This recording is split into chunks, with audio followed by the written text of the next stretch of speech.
One of the things that I've realized is that the same way you design games, designing a great game and designing a great company are not all that different. In a great game, you have clear goals. You know what you're trying to do. It's very clearly defined what you're trying to do. You're getting a lot of feedback and rewards, right? Either that be from points or achievements or experience, right? You're getting constant feedback loops. The challenge level is appropriate. You're focused on learning one thing at a time. The skill level is appropriate where you want to be. And probably the most important thing about games, when we play games, we take a certain kind of mindset. If I'm playing a game and I expect to lose, I expect to have challenges. In fact, that's the whole point, right? If you play a game and there's never a challenge, why are we even doing it? Right. And so I have tried to cultivate all four of those things in my company, right? We set clear goals where it's like, okay, we're going to try to have this specific metric, like our email subscriber list, we're going to try to increase it by this amount. And here's how we're going to do it over this quarter. Or we're going to try to get a new game in this category that we're going to have a prototype ready to go in 2 weeks, right? Clear goals. We have something that allows us to have daily focus and feedback. What I love is the rule of 3. I think I first learned this from Chris Bailey, his book, The Productivity Project, but I've applied it at every level of my company. So what it is you have everybody post their 3 daily goals, right? What are the top 3 things that I want to focus on?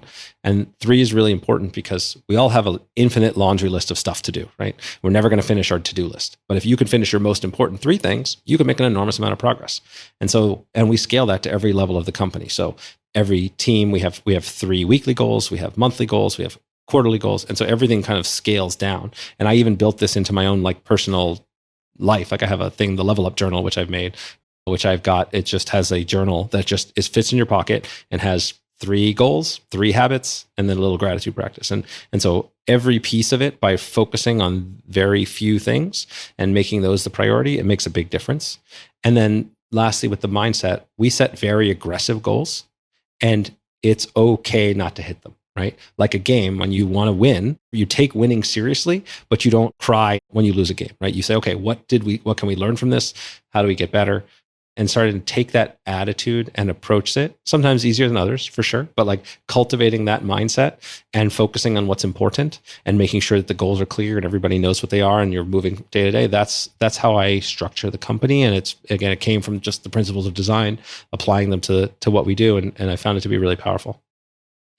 If people in the company are posting, for instance, the rule of 3, there's 3 priorities for the day, where are they posting these? So we have a company Discord. So we have a channel in our company Discord that everybody posts their 3 goals for the day. There's a separate one for weekly goals, separate one for monthly goals, and a separate one for quarterly goals. And so you can always look back and see what everybody is doing at any given point if you care to, at the main focus. It also helps us stay connected, right? Because we're a 100% remote team now. So even though I may not talk to a given person or see a given person, I can quickly glance and see what's most important to them right now, right? And then, so it keeps us all connected and accountable. 2 questions. The first is there any follow-up on those 3, or is it just the act of someone publicly stating their priorities that makes everyone feel connected and hopefully gives them some felt sense of accountability that you think leads to sort of better output? Let's start there. So the daily, there's not much follow-up on the daily. It's about staying connected. And I think it just forces you to plan, right? It forces you to assess for yourself, okay, what actually is important to me? A lot of people will just start checking emails and going down rabbit holes, and they are working, but they're not doing what's important, right? They're just doing whatever's in front of them. And so this forces, just as a habit, it forces you to think things through. Great point. Then for the weeklies, we do have that. So we have our weekly goals. We have a check-in at the end of the week where people will post, hey, here were my goals for last week. Here is how they went. Here are now my goals for the next week. Or, well, what can I do if I didn't meet a goal? What am I doing to fix it? So there is some accountability, and I read through those every week for the team, and we discuss. And that's on Friday. So people are setting their priorities for the following week on Friday. Correct.